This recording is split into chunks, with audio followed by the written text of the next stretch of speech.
Ahlan wa sahlan, shalom from Jerusalem. This is our Middle East. Al-Shalq al-Asad lana. Our Middle East, Jews and Arabs, Muslims, Christians, Sunni, Shia, Turkomans, Baluchis, Druze, everyone in this very complex and complicated region. Today we're going to talk about, is Washington turning its back on the Middle East, tempting the Iranian regime with billions of dollars in order to come to some sort of accommodation with the United States, while the IRGC is burning up with terror in Jenin over Tel Aviv. We've got a lot to talk about. Join us.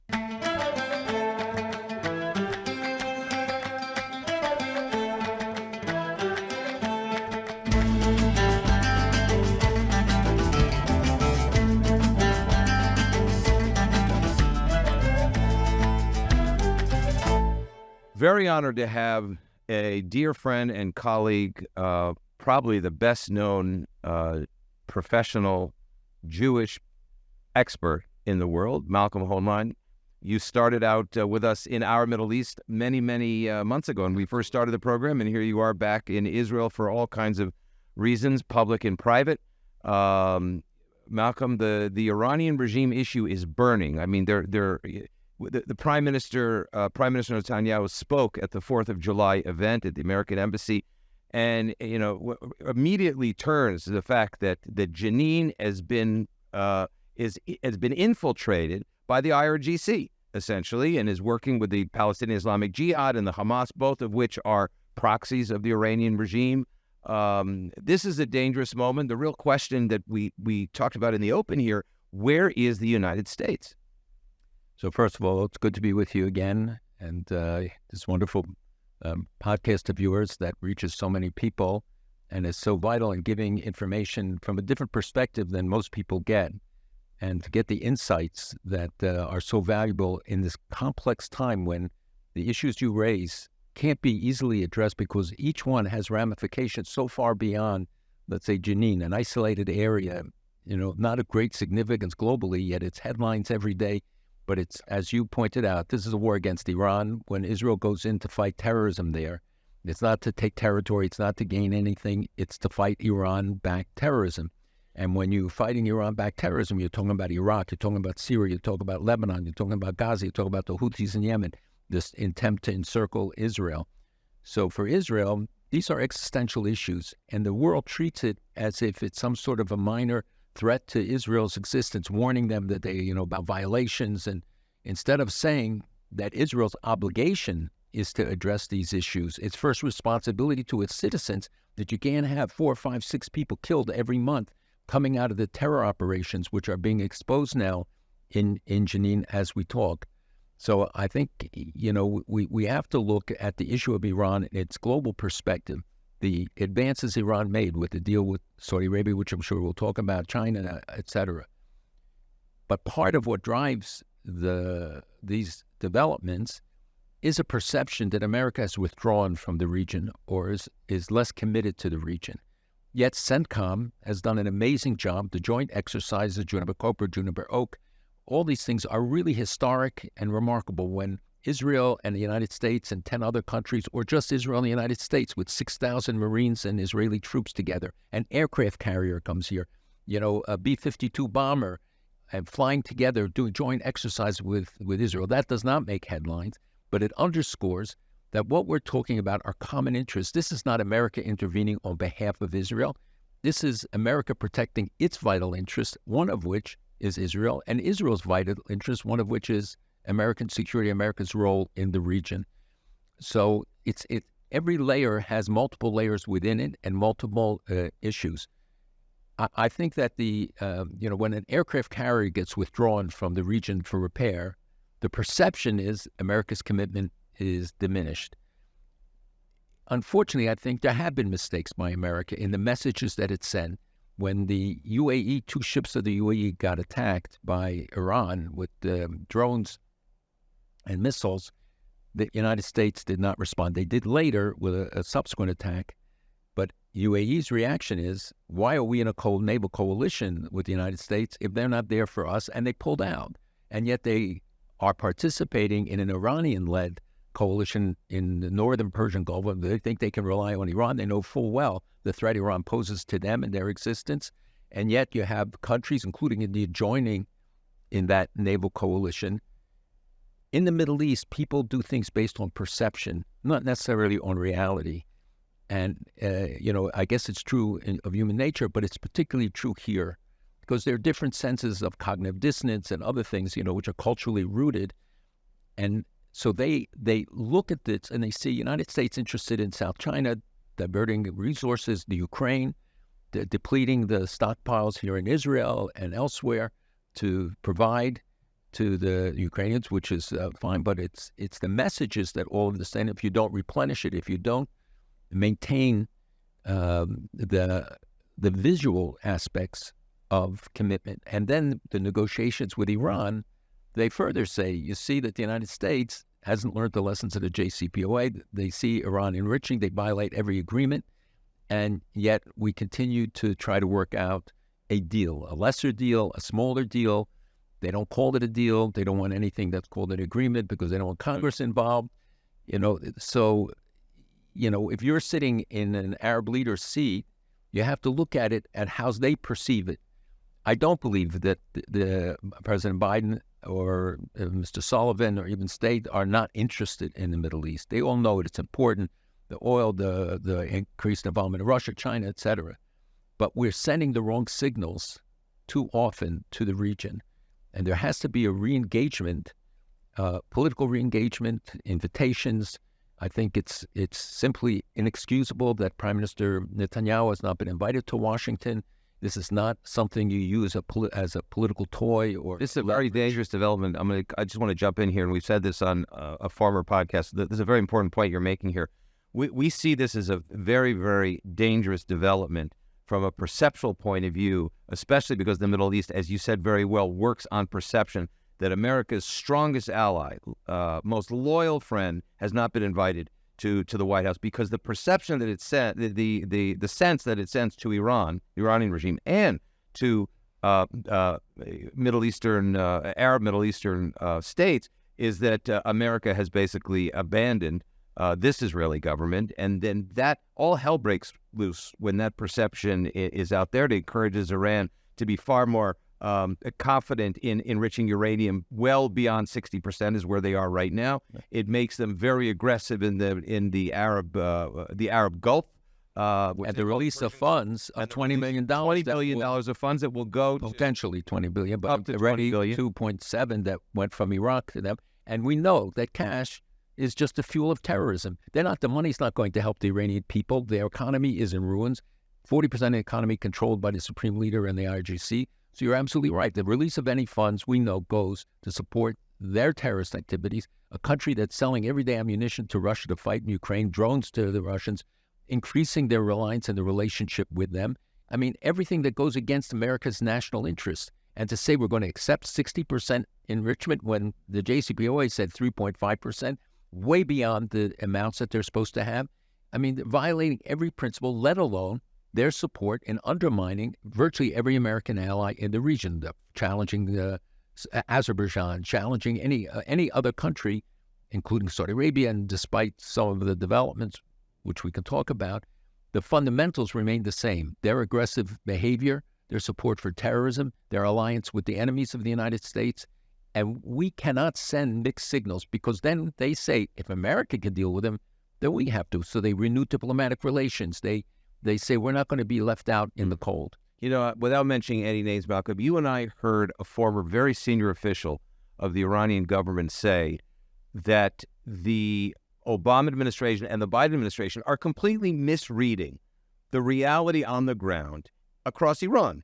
The Arab, Israel and the United States Arab partners from Saudi to Bahrain to the UAE are saying the same thing, that the Obama administration and the Biden administration have completely misread the region. And by the way, Israel is saying the same thing while trying to be, very familial about it and keep its deep friendship with the United States. How do we understand that the United States government, in the eyes of really leaders of the Iranian opposition, in the eyes of the Arab leadership, and in the eyes of Israel, are completely misreading reality? There's only one message that Ayatollahs understand, and that's strength. They probe for weakness. That's what all dictators do all the time. And where they find weakness, they exploit it. If they find resistance and strength, they move on to another thing. And too often the United States is not sending the message of resoluteness, although they are doing many things and they are supportive in many respects. And as I said, CENTCOM's operations is an example. But when we look at America's own border, and we see an hour and a half from Florida, a continent that is being taken over by Iran. Latin America, Central and South America. Latin America, South America, Central America, from Chile's last election, Bolsonaro's ouster, Colombia, Costa Rica, and let alone all the Bolivarian states led by Venezuela and Bolivia, Ecuador, all of them, Iran is operating. Chinese are in there, the Russians are in there, but mostly it's Iran that is Hezbollah bases all over. So Iran is not going to fight us from 8,000 miles away. They learned the lesson. They can fight us from an hour and a half off our coast. Aside from the economic exploitation, this physical security that they go in American shipping lanes, that they send 2 tin boats, military craft through the Panama Canal, and we didn't stop them. What is the message to the countries in South America? What's the message to our allies? That we let them transnavigate the whole world back to Oman after stopping in Rio de Janeiro, maybe Venezuela. All this projects an image that we are not resolute, or that there's weakness, or that they can get away with it. And they're brilliant in exploiting it. They're not brilliant in running the country. The country's in collapse. The people don't want this regime. The people of Iran, I think, are much more pro-American and pro-Israel, by the way, and they keep demonstrating that in different ways. And as you said, the person we spoke to talked about the opportunities right now, and we have to just send messages of support. I do think the administration showed support to the women and, made statements, but it has to be a sustained effort to say, we don't interfere, but when there are people who are putting their lives on the line for democracy, for their rights, why aren't we speaking out? Why aren't we? We're so quick to criticize some of our allies, and especially Israel. And, you see the warnings that come. And also the administration, they have to be careful sometimes with statements that between friends can be made, but have to be made privately. Once you go publicly, the enemies of both countries exploit it. It was something I told President Obama that got a life of its own afterwards in our first meeting, that the lesson of history is there shouldn't be public daylight between Israel and the United States, because the enemies of both countries will exploit it. There will be differences. It doesn't mean you can't ever criticize, but you have to be very careful about how you say it. Basically, America and Israel are in the same line, and they remain it. They still remain the best allies. They have the most reliable ally. But many of the countries in the region say, look, we have only one permanent aircraft carrier here, and that's Israel. There's only one country we can really rely on, and you heard it. That's today. what Iranian officials are saying as well. I mean, former Iranian officials are saying as well. We can rely on Israel. And you hear it from the Iranian people, where after Reza Pahlavi's visit to Israel, the son of the Shah, in stadia at football games on that following Saturday in 6-7 places, thousands of people yelled, death to the dictator, long live Reza, death to the Palestinians, long live Israel. I mean, it's ridiculous that we don't understand the dynamic and how we can exploit it. America is not an agent of regime change. The people are the agent, but we should be empowering them. We should be helping them. We don't want another war for America in the region, but I don't think it's necessary. All the ingredients are there. The economy is in collapse. The country has half the country is in a drought. The toman is worth almost nothing. But people are willing to sacrifice if they know that it'll bring about a change in their lives. They don't want this restrictive regime anymore. And more, the leaders are beginning to understand it. And you heard some of that today from that leader who indicated what is going on, even in high levels of government, where they're disaffected or they realize the long-term challenge that they face. It's interesting, Malcolm, the particular individual that you're speaking about today, who is really deeply knowledgeable about the Iranian regime, said this moment reminds me of the 1980s and the Soviet regime in its final years. Right. And it seems to me, as an observer and a student of the Middle East, that America had much more political will and moral clarity. Certainly under the Reagan administration in the 1980s, they had no fewer than 12 civilian intelligence offices dealing in influence operations, dealing in issues of regime change, dealing in all kinds of information operations and influence in order to help the Russian people take more control over their own future. And this particular individual today, a former official, former senior Iranian person, he said, this is what it reminds me of, but it right away hit me. I don't see America with the same moral and strategic clarity as they had 35 years ago when you were very active in the Soviet Jewry movement as a leader. That was more than 35 years ago, but that was the late 80s. The late 80s is when they were collapsing. Yeah, I'm saying we were very active. Yeah, no, many for years before. But there is a lesson there that Russian Jews put their lives on the line and took on a prison that spanned 2 continents. They made perestroika possible. They made glasnost possible by their heroism, and a small handful of people can make a difference. And the same thing is true today. When we look at the situation of the women in Iran, putting their lives on the line, thousands arrested. Where's the worldwide protest? Where's the support for them? Where's the declarations that we're not going to trade, we're not going to deal with you until these kids under 16, to see the end of hundreds and hundreds of executions, more than any other country in the world? Where are the protests that gays and priests can be hung from the top of cranes? It's not hidden. It's open. And today we just heard that one of the leading civil rights advocates is likely facing execution this week. Where is the moral outrage that they visit? If Israel does something within international law to defend its citizens against terrorism, all of a sudden we find the United Nations condemning it, all the resolutions against it. They appoint a commission of inquiry without limit, with an unlimited budget, no time limit, which has only one purpose, and that's to condemn Israel, issues a report that is completely without foundation, that you have 7 resolutions in the Human Rights Council, not against Iran, not against Syria, not against the violators, but automatically against Israel. So you see a complete distortion of the value system. And if they see that, and they see they can get away with it, and you just keep condemning and isolating Israel, this is an attack on the United States. It's just easier to attack the small Satan, Israel, than America, which is so much more powerful. But it is fundamentally against America. It's against the principles, against democracy. It's against all the values that we share in common. And the world is sacrificing these things rather than standing up.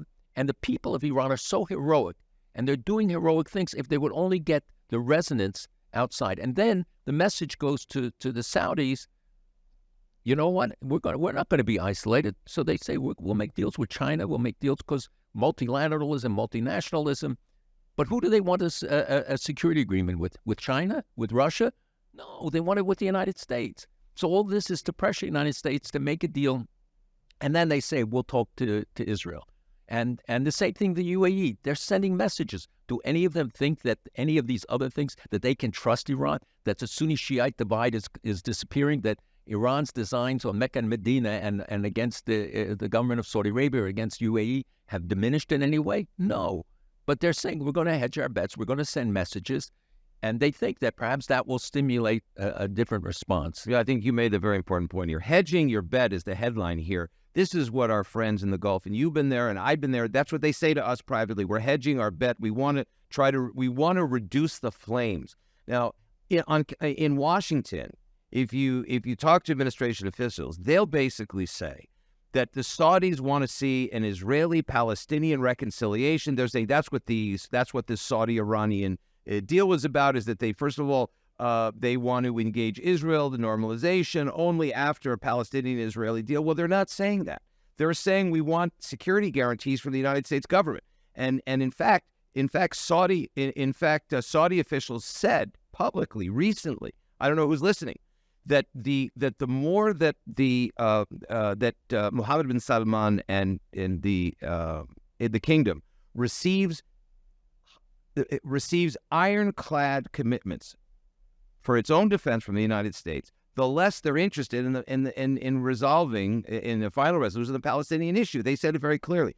But what concerns many Israelis, and I think I'm not going beyond to say it concerns the prime minister and those around him, is by trotting out Israel and the Palestinian issue as the central stage to play out this very dangerous regional drama. is a fundamental mistake and misreading of the Middle East as it is today. Most Arab leaders tell us today that their comments about the Palestinians is they have no leadership. Abbas doesn't have the confidence of his people. They call it a kleptocracy. They say we're tired of investing tens of billions of dollars without any benefit to the people. And I think the Palestinian people feel the same. And look at the polls: 80% don't support Abbas. The young people don't support the regime. They feel alienated from it. And others take advantage. Hamas, Hezbollah, often as agents of Iran, then infiltrate and they mobilize and they offer simple solutions using Islamist extremist messages and politically extremist messages to mobilize and to social network themselves. Social network poison. And the thing that catalyzes a lot of it is, in fact, the existence of the internet, which enables people to spread a big lie that it took Hitler months to do. They do in nanoseconds. But I think you've said important things about what the fundamental nature of the relationships is. Look, everybody wants to see the Palestinian-Israeli issue resolved. Whether it's 1 state, 2 states, 3 states, 5 states, only the parties can work that out. You can't impose a solution, but we can help bring about conditions. I think the leaders of most of the countries see this as an obstacle, because they know their street can be mobilized or others can be mobilized, they say it. But fundamentally, most of them tell them the people don't care.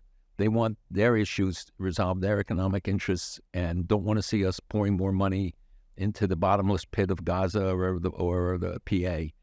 So I think there has to be a demand for accountability from the PA. We have to stop pay to slay, which is outrageous that $300 million goes to paying people to kill Israelis. That's official PA budget line, by the way. It has nothing to do with Social Security. And when they lose the money, when the money is taken away, they don't care. So they don't care about the people. This is all, supporting terrorism and sending that message, which is not communicated to people around the world and through the media. Washington knows very well, by the way. Here's the ultimate irony.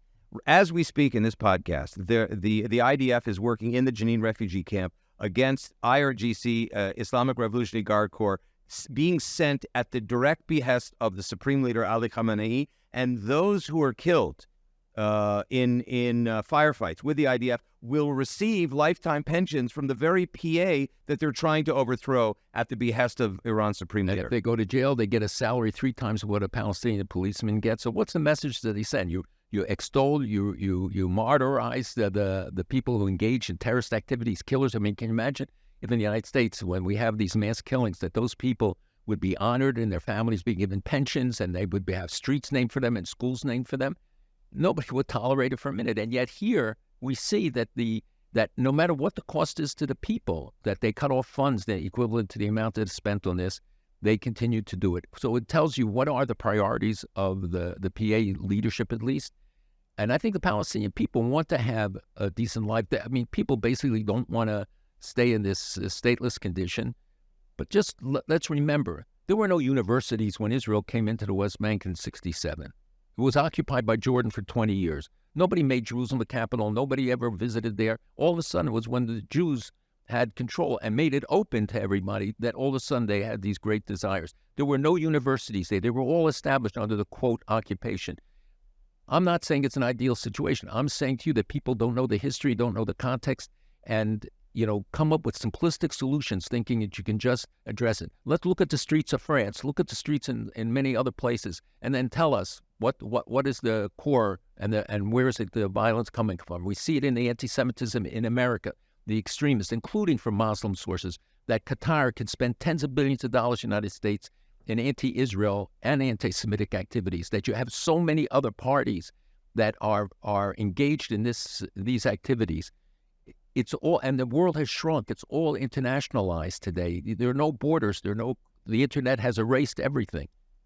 Absolutely, Malcolm. And I think the anti-Semitism point in America, there's a direct through line in the couple of minutes that we have left. There's a through line between the anti-Semitism, both rhetorical anti-Semitism and physical violent anti-Semitic acts. You can trace them back here to the Middle East because the rabid, poisonous Jew hatred and Jewish state hatred that is being promulgated by hundreds of sites, by the PA, by the way, by the PA and so-called Palestinian NGO and the Iranians together is what creates this, what we call collective anti-Semitism in the United States. And if there's an important message here also for the American government, the American people, is that anti-Semitism being played out in the streets of New York is connected to exactly what goes on here in the streets of Tehran, and what the Iranian government is doing in all of communicating all of this Jew hate. Globalization of Jew hatred. It is the globalization of Jew hatred. It's something that Israel is